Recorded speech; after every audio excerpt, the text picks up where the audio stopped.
롯이 롯이 소돔에 들어간 지가 한 20년쯤 되었습니다. 이 사건이 있을 때 20년쯤 되었는데 롯이 성문에 앉아 있었다라고 나와 있는데, 여기서 이제 성문 같은 경우에는 지금으로 말하자면 이제 가장 많은 사람들이 이제 왔다 갔다 하는 장소죠. 가장 이제 뭐 들어왔다 나갔다 하면서. 그래서 성문에 앉아 있던 사람들은 보통 그 성읍의 장로들, 그리고 재판장들, 법관들, 여기 보니까 우리의 법관이 되려 하는도다. 9절에 너는 거류하면서 우리의 법관이 되려 하는도다. 여기서 법관은 샤파트라는 말입니다. 말 그대로 재판장, 뭐 법을 관리하고 뭐 이렇게 판단해주는 이제 그런 일을 롯이 성문에서 이제 어른의 역할을 했던 것 같습니다. 그래서 거기 앉아 있었어요. 내내 앉아 있었는데 저기 멀리에서 어떤 한 두 사람이 걸어오는 거예요. 롯이 벌떡 일어나서, 법관인데 이 성읍의 장로고 어른인데 벌떡 일어나서 무릎 꿇고 엎드려 절하면서 영접합니다. 사람들은 이제 이 본문 다룰 때 나그네를 잘 대하라. 우리 롯이나 아브람, 히브리서 13장 2절에 부지 중에 천사를 영접한 자가 있느니라 라고 하면서 나그네를 잘 대접하라고 히브리서 13장에 나오거든요. 그리고 그 말을, 부지중이라는 말은 나도 모르게라는 말이에요. 근데 그 말이 기드온이나 뭐 그 삼손이 태어날 때 그 엄마 아빠한테는 해당되는 말일지 몰라도 그들은 천사인지 몰랐거든요. 사사기에 보면 6장이나 13장에. 근데 적어도 아브라함이랑 롯은 천사인 줄 알았던 것 같아요. 여기서 이제 보면은 그들을 보고 일어나 영접하고 땅에 엎드려 절하며 라고 해요. 이제 뭐 또 누군가 이걸 해석하기를, 고대 근동사회에서는 손님을 만나거나 사람을 만났을 때에는 엎드려 절하는 게 인사구나 라고 생각할 수 있는데 그거 아니에요. 여기서 그 엎드려 절한다는 말은 이제 샤하라는 히브리어거든요. 샤하. 말 그대로 진짜 엎드리다는 말인데, 근데 그 엎드리다는 말이 더 명확하게 하려면은 아프 에레츠가 붙어야 돼요. 아프 에레츠는 뭐냐면은, 아프라는 말은 이 코랑 이마를 의미해요. 코랑 이마고 에레츠는 땅을 의미합니다.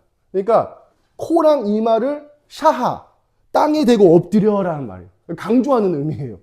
정말 그렇게 절했다는 거예요. 이 말은 보통 지극히 존귀하신 분한테 쓰는 의미예요. 그래서 하나님께 경배하다라는 의미할 때 샤라는 말을 써요.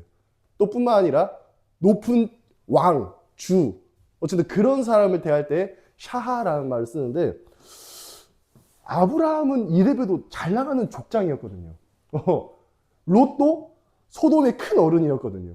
근데 심지어 아브라함은 이 18장에 아브라함이 영접할 때 날이 더울 때 하면서 이제 아브라함이 저기 멀리서 걸어오는 그 세 명을 바라보고 달려가면서 했거든요. 근데 그 17장에 보면 아브라함이 할례를 한 직후예요. 그러니까 할례를 한 지 한 3일 정도 되었을 때 아브라함이 저기 멀리서 오는 천사와 하나님을 보는 거예요. 그래서 할례 3일째면요. 지금이야 우리는 뭐 의학이 발달했지만 그 당시 할례는 생으로 했단 말이에요. 얼마나 아프겠어. 생으로 할례를 하니까. 아브라함이 이렇게 앉아 있었어. 막 힘들어갖고. 대낮에 더워가지고 이렇게 걷지도 못하고 이렇게 하고 있었단 말이에요. 지금 쉬고 있었어. 며칠 돼가지고. 근데 저기서 3명이 걸어오는 거예요. 그 더운 날에. 얼마나 불편하겠어요. 근데 그 어른이 일어나가지고 달려가서 영접하고 땅에 엎드렸단 말이에요. 할례해서 아픈 와중에도. 그 말은요, 이분들이 딱 봤을 때 범상치 않았다는 걸 의미합니다. 우리 한번 사사기 13장 한번 읽어볼까요? 천사가 어떻게 생겼는지 아주 감사하게도 그거를 간단하게 설명해 준 부분이 좀 나와요. 자, 사사기 13장 6절에 보면은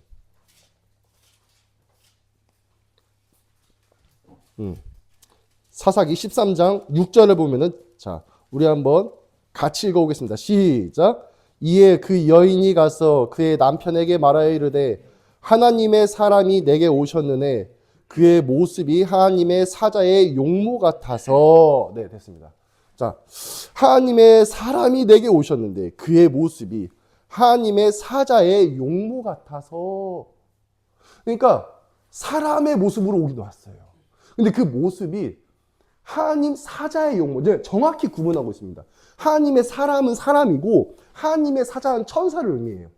근데 하나님의 사람인데, 분명히 사람이 왔는데 그분이 말하는 거나 행동하는 거 보니까 하나님의 사람 같아요. 그러니까 선지자 뭐 아니면 뭐 택함 받은 주의 어떤 사람으로 보이는데, 근데 그 용모가 꼭 천사 같다는 거예요. 그러니까 근데도 긴가민가한 거예요. 여기서 지금 롯이나 아브라함도 딱 봤을 때 우리 그 변화산에서 예수님 변화한 모습 보잖아요. 그러니까 그 변화한 모습을 보니까 사람 모습은 사람인데 기가 막히게 아름답고 놀라운 거예요. 예수님께서 재림하실 때 오시는 그 모습이 정말 영광스러운 모습으로 오시는 거예요. 사람은 사람 모습인데. 그러니까 천사 모습이 그랬다는 거예요. 여호와 하나님 모습이 분명 사람은 사람인데 아주 영광스러운 모습을 보니까 아브라함이 지극히 존귀하신 분이라는 걸 바로 알아서 그 불편한 와중에 가서 엎드려 절하고, 롯 역시도 지극히 존귀하신 분인 줄 알아서 바로 엎드려 절한 거예요. 그러면 다른 사람들은 뭐 했냐? 다른 사람들은 그렇게 못했던 것 같아요. 뭐 여러 가지 이유가 있겠죠. 아니면은 하나님께서 롯이나 아브라함한테 의도적으로 발견되게끔 허락하신 걸 수도 있어요. 의도적으로 발견되게끔, 의도적으로 네가 먼저 볼 수 있게끔.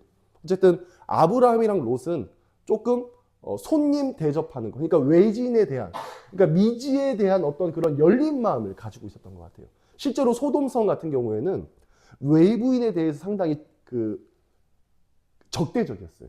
근데 우리 다 그러잖아요. 우리도 외국에 가면은 괜히 막 이렇게 적대적이야. 무서워.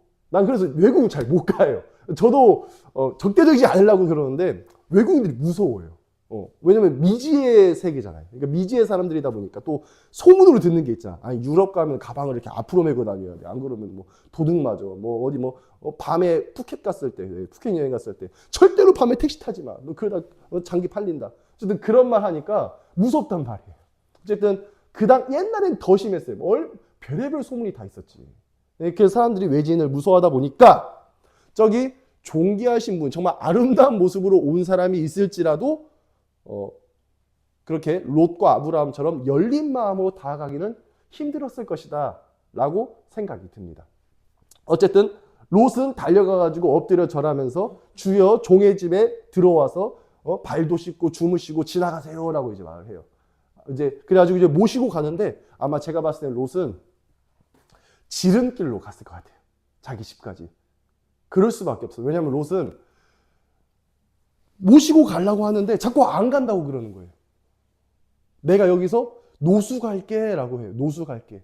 이 당시에 노숙은 좀 흔했어요. 지금이야 그러겠지만은 내가 노수 갈게. 근데 천사가 노숙한다는 의미는 그것도 있지만은 또 중요한 한 가지 이유는 이 소돔성이 얼마나 죄악이 가득한지를 감시하기 위해서도 있어요. 내가 밤에 여기 노숙하면서 어떤 죄악들이 펼쳐지는지, 어떤 일들이 펼쳐지는지 천사들이 보기 위해서 그런 것도 있어요. 천사들이 목적이 그거니까. 근데 롯은 그런 거는 일단 중요한 게 아니라 이 존귀하신 분을 우리 집에 모시고 싶은 마음은 첫 번째, 두 번째는 이 존귀하신 분이 밖에서 노숙했다가는 진짜 몰골 당할 거라는 것을 알고 있기 때문에 그 두 번째 이유예요. 이분들이 밖에서 있다가는 이 소돔성 사람들이 너무 악하다 보니까 여기 있으면 안 되겠는 거예요. 이분들이 못 볼 꼴 당할 걸 알고 있기 때문에 최대한 빠르게 지름길로 가려고 하는 거예요. 사람들 눈 피해가지고 혹여 보기라도 할까봐. 왜냐하면 그곳은 외지인을 혐오하는 곳이기 때문에. 그래서 빠르게 어떻게든 데려갔어요. 막 집으로 해가지고 막 해가지고 이제 데려갔어요. 그래서 이제 거기서 아주 상다리 휘어지게 아주 손님 젖대를 아주 기가 막히게 했어요, 롯이. 그런데 잠자려고 누웠는데 사람들이 노소 원근 막론하고 왔다는 거예요. 여기서 보니까 노소 원근 막론하고, 그러니까 10대 소년부터 60대 노인까지 노소 그리고 원근, 저기 멀리서부터 가까운 곳까지 전부 다 와가지고 롯의 집을 에워쌌더라. 그러니까 정말 많은 사람들이 왔다는 거예요. 그리고 말하기를 롯을 부르고 그에게 이르되 오늘 밤에 내게 온 사람들이 어디 있느냐 이끌어내라. 우리가 그들을 상관하리라. 자, 그래서 상관하리라는 이 상관 말이라는 것 뜻은 히브리어로 야다라는 말인데 첫 번째로 그것은 우리가 그들을 알아보겠다. 이해해보겠다. 한번 연구해보겠다. 저는 그런 의미예요. 저는 이제 그런 생각이 들어요. 만약에 천사가, 아까 말했죠. 용모가 다르다 했잖아요. 만약에 그러니까 사람 모습인데 뭔가 달라요. 천사나 예수님이 영광스러운 모습으로 이 땅에 오신다면은 사람들은 연구하러 들 것 같아요. 한번 해보지 않을까. 이 사람 도대체 뭔가 외계에서 왔나? 어떤 존재인가? 이 벽도 통과하고, 야, 뭐 이렇게 기적도 행하는데 어떤 존재인가 신기하니까 연구하러 들지 않을까?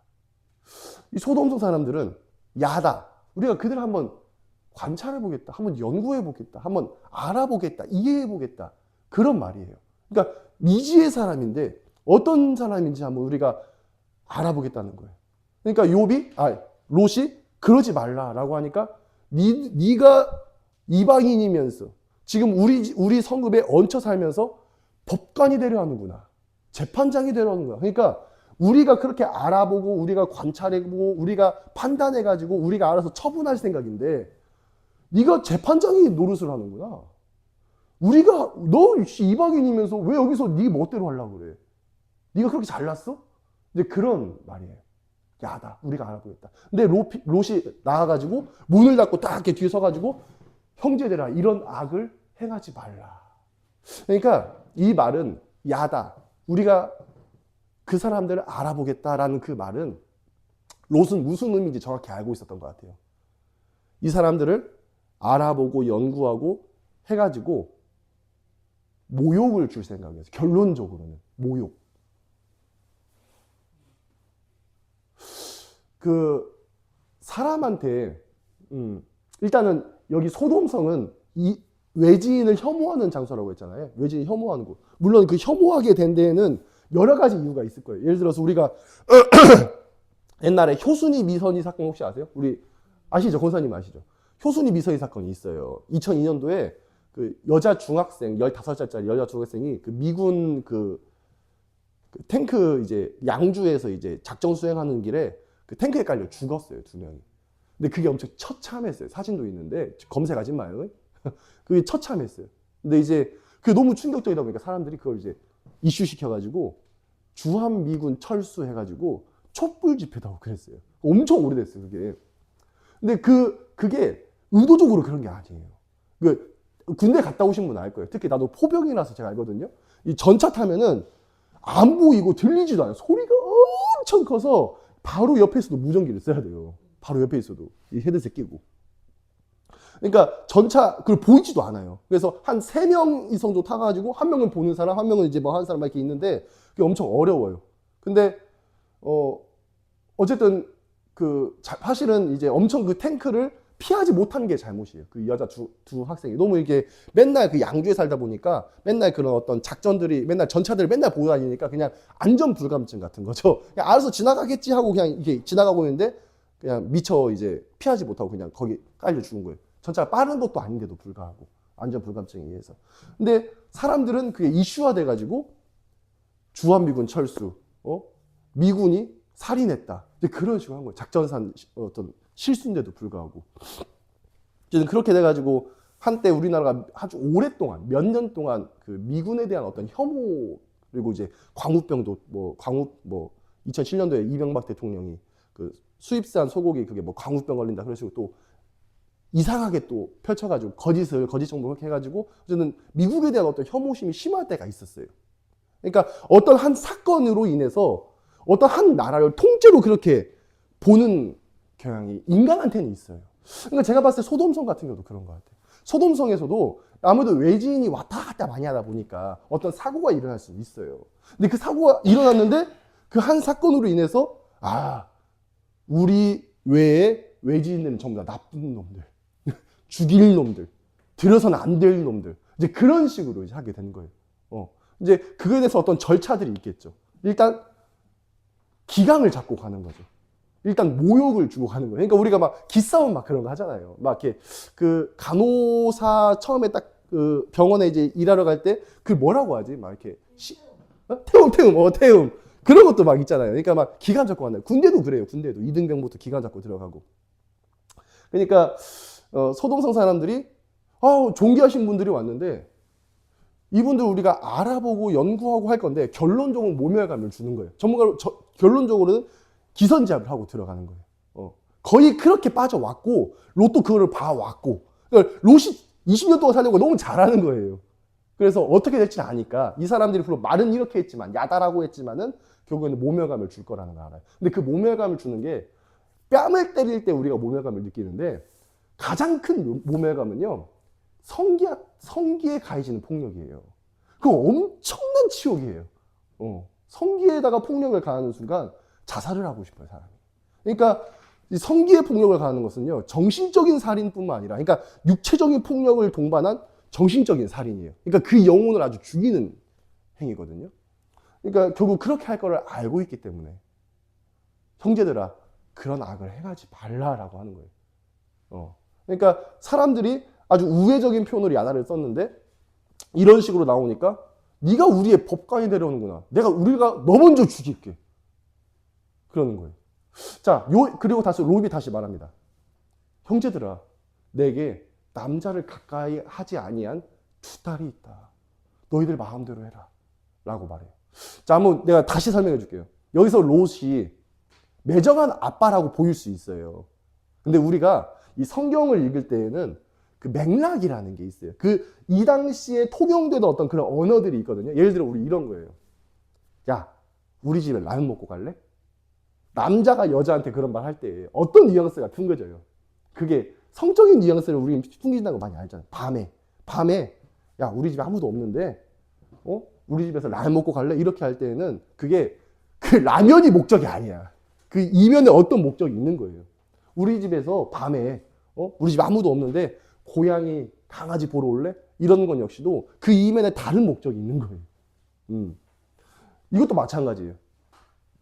내게 두 딸이 있는데 너희들이 그렇게 원한다면 내가 내어줄게. 너희들 마음대로 해. 이 말은요. 진짜 그렇게 하라는 게 아니라 너희들의 죄악을 고발하는 거예요. 거기 있던 남자들은요. 다 아빠예요. 다 아빠고 여동생이 있고 누나가 있고 아내가 있는 사람들이에요. 근데 거기서 나이 지그시 먹은 장로 아빠가 꼴랑 두 딸이 있는데 아들도 없이 딱 꼴랑 두 딸이 있는데 그거 다 알고 있는데 거기서 남자를 가까이 하지 아니한 두 딸을 줄게라고 말했을 때 그거를 냅다 덥석 그렇게 할 사람이 누가 있겠어요? 못한다는 걸 알아요. 오히려 그것을 그렇게 받아들이는 순간 본인 스스로 엄청난 치욕을 느끼고 그냥 그 말 듣는 것 자체로 치욕이에요. 무슨 나도 아내가 있고 나도 내 딸이 있고 나도 우리 엄마가 있는데 지금 저렇게 나이 먹으신 할아버지가 이렇게 말하니까 치욕을 느끼는 거예요. 그러니까 내 죄가 드러나는 것 같아요. 우리가 그렇게 할 거라는 게 들켰어요. 외지인을 와서 성적으로 폭력을 가하고 강간하고 그런 걸 들켰단 말이에요. 내 죄가 지금 드러나는 거예요. 이 사람들이 소돔성 사람들은요. 성욕이 목적이 아니에요. 또 무엇보다 중요한 거는 내가 두 딸을 줄게라고 말한 거는 그 사람들이 지금 목적하는 건 성욕이 목적이 아니에요. 성욕에 미쳐가지고 여자가 없어가지고 아니면 남자가 부족해가지고 동성애자들이 그래서 그 남자들을 범하려고 그런 게 아니라 딱 한 가지 인간 말살을 위한 외진 혐오에 의한 그런 걸 알고 있기 때문에 롯이 그런 말을 한 거예요. 그렇게 말을 함으로써 너희들이 얼마나 죄악이 심한 건지 좀 반성해. 그러니까 그런 뉘앙스를 풍기고 있다고 보면 됩니다. 매정한 아빠가 아니라 안 그럴 걸 알고 말하는 거예요. 네. 그러니까 먼저 지금은 소돔성 사람들이 그 말을 들으니까 우리가 너부터 죽일게, 너부터 해칠게. 단체로 와가지고 그렇게 폭력을 가하는데 죽을 수밖에 없는 입장이에요. 너부터 해친다. 이 악이라는 건요. 욕구랑은 달라요. 욕구는 우리가 수면욕이든 성욕이든 식욕이든 먹으면 해소돼요. 자면은 해소되거든요. 근데 이 죄악은 해소가 안 돼요. 내가 누구를 이렇게 좁혀고 싶어. 그러면 그 사람 팬다고 해서 내 마음이 그렇게 다 풀리진 않아요. 물론 이게 스트레스에 의해서 때때로 풀릴 수는 있는데 이 죄악으로 치닫는 것은 어쨌거나 더 많은 희생자를 만들어내게 돼 있어요. 그러니까 순간적인 어떤 스트레스에 눌려가지고 이렇게 뭔가 이렇게 뭐 화풀이하고 뭐 그런 거는 있을 수 있는데 이것은 지금 화풀이 정도가 아니라 아주 오랫동안 쌓인 인간 혐오에 의한 거기 때문에 이 사람을 내가 팼다고 해가지고 해소되는 게 아니라 더 많은 희생자를 만드는 거예요. 꼭 암처럼, 누룩처럼 계속 번져나가는 거예요. 그래서 지금은 두 천사의 희생뿐만 아니라 롯까지 희생되게 생겼고, 뿐만 아니라 롯의 가족들까지 희생되게 생겼어요. 그 희생자가 더욱더 넓어진 거예요. 죄악은 그렇습니다. 죄악은 그렇게 무서운 전형성을 가지고 있어요. 이제 우리가 그들보다 너를 더 헤아리라 하고 롯을 미치며 가까이 가서 그 문을 부수려고 하는지라. 그 사람들이 손을 내밀어 롯을 집으로 끌어들이고 문을 닫고 문 밖에 무리를 대소를 막론하고 그 눈을 어둡게 하니 그들이 문을 찾느라고 헤매었더라. 자, 눈이 어두워졌어요. 천사가 능력을 행해가지고 사람들이 앞을 보지 못하게 됐어요. 근데 그 사람들이 어떻게 됐냐? 우리가 눈을 못 보게 되면은 집을 가야지. 근데 이 사람들은 뭘 하냐? 문을 찾느라고 헤매었더라. 자, 어떻게든 내가 눈이 멀지라도 문을 찾아서 롯을 해치겠다는 그런 의지를 말하는 거예요. 내가 눈이 멀었을지라도 너를 해치겠다. 문을 찾느라고 헤매었더라 라고 말하는 거예요. 자, 여기서 지금 천사들은 이미 소돔성의 죄악이 얼마나 큰지를 이미 발견했어요. 소돔성의 죄악은요, 동성애도 아니었고, 우리가 뭘 일반적으로 동성애라고 생각하지만은 사실은 동성애는 죄악의 수단 중 하나였어요. 성폭행은 죄악의 수단 중 하나였어요. 자, 그러면은 소돔성의 죄악은 뭐였냐? 13절에 나옵니다. 자, 창세기 19장 13절에 한번 같이 읽어볼게요. 시작. 그들에 대한 부르짖음이 여호와 앞에 크므로 여호와께서 이곳을 멸하시려고 우리를 보내셨나니 우리가 멸하리라. 네. 이것이 소돔성의 죄악이에요. 바로 부르짖음이에요. 부르짖음. 출애굽기 22장 21절에 보면은 하나님께서 고아와 과부와 가난한 자와 나그네를 업신여기지 말라. 그들을 학대하지 말라. 나는 그들의 하나님이다 라고 해요. 나는 그들을 사랑한다. 신명기 10장 18절에 나와요. 하나님은 약한 자를 사랑하세요. 왜냐면은 약한 자들은요, 하나님밖에 없어서 그래요. 제가 봤을 때 롯은 소돔성에 들어왔을 때 이런 모욕 안 당했을 거예요. 왜냐하면 롯은 잘 나갔거든요. 롯은 돈도 많고 부자였고 심지어 든든한 백이 있었어요. 바로 아브라함이라는. 건들지를 못해요. 그래서 롯은 괜찮았어. 근데 롯 외에 가난한 자, 고아, 과부, 나그네들은 이런 모멸감을 다 당했어요. 그들이 할 수 있는 건 뭐냐면은 부르짖는 것뿐이에요. 돈이 없고 가난하고 백 없는 사람이 할 수 있는 것은요, 부르짖는 거예요. 친구도 없어요. 백도 없어. 누구한테 도와달라고 할 수도 없어. 그래서 그들은 하나님께 부르짖습니다. 하나님은 친히 그들의 아버지가 되어주세요. 니들이 부르짖는 거 내가 들을게. 자, 천사가 말하기를 그들에 대한 부르짖음이 크므로, 그들에 대한 울부짖음이 크므로, 여기서 피해를 당한 사람은 전부 다 약자들이에요. 약자들이 할 수 있는 것은 울부짖음 뿐이에요. 그것이 여호와께서 들으셨어요. 여호와는 그들의 귀를 기울이신 분이에요. 그들의 아버지이기 때문에.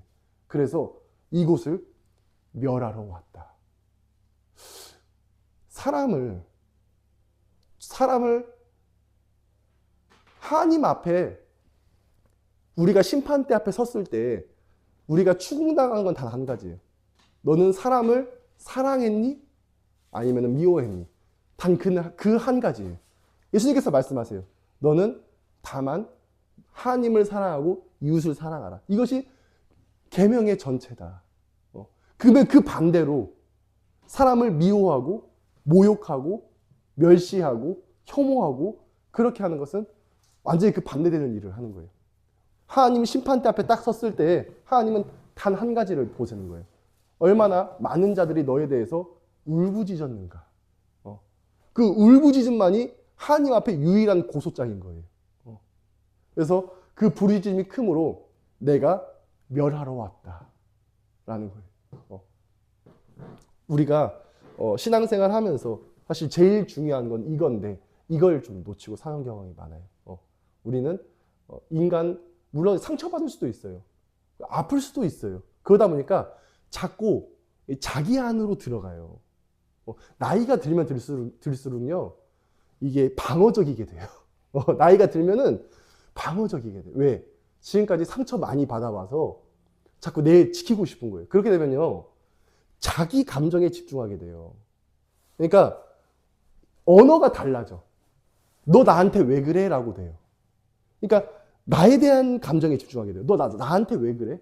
내 감정을 왜 아프게 해? 내 마음을 아프게 해요.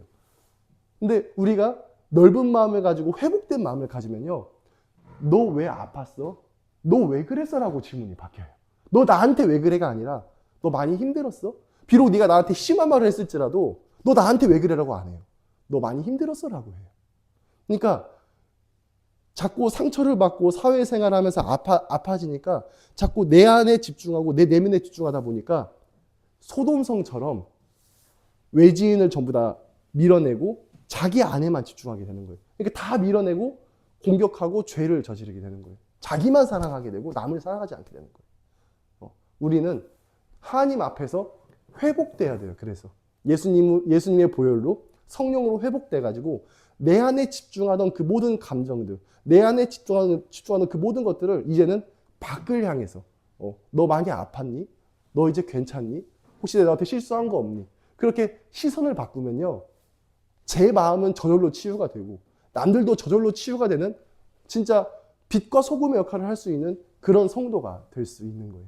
그래서 우리가 소돔성 사람들처럼 너무 자기 안에 집중해서 남을 혐오하는 사람이 아니라 이제는 내 안에 있는 문제가 내 안에 있는 그런 감정들이 예수님으로 해결이 돼서 이제 시선을 밖으로 돌려서 밖의 사람들을 치유하고 이해하고 그렇게 해서 널리 많은 사람들을 받아들일 수 있는 수용할 수 있는 그런 우리 모두가 되었으면 좋겠습니다. 네, 자 하나님 아버지 오늘 하나님 말씀을 통하여서 저희가 마음을 다시 고쳐잡고 지금까지 받았던 상처들, 아픔들, 어려움들을 전부 다 하나님 앞에 고백함으로써 예수님께 치유받고 이제는 우리가 세상 밖으로 나가서 많은 사람들을 더욱더 사랑하고 이해하고 보듬어주면서 하나님의 사랑을 실천할 수 있는 그런 귀한 주의 백성들이 다 될 수 있도록 하나님 도와주시옵소서. 오늘 이 시간 마치고 다음 주 볼 때까지 우리 청년들 하나님께서 전부 다 간섭하시고 그 길을 인도해 주시기를 간절히 바라올 때에 사랑의 본체 되신 예수님의 이름으로 기도드립니다. 아멘.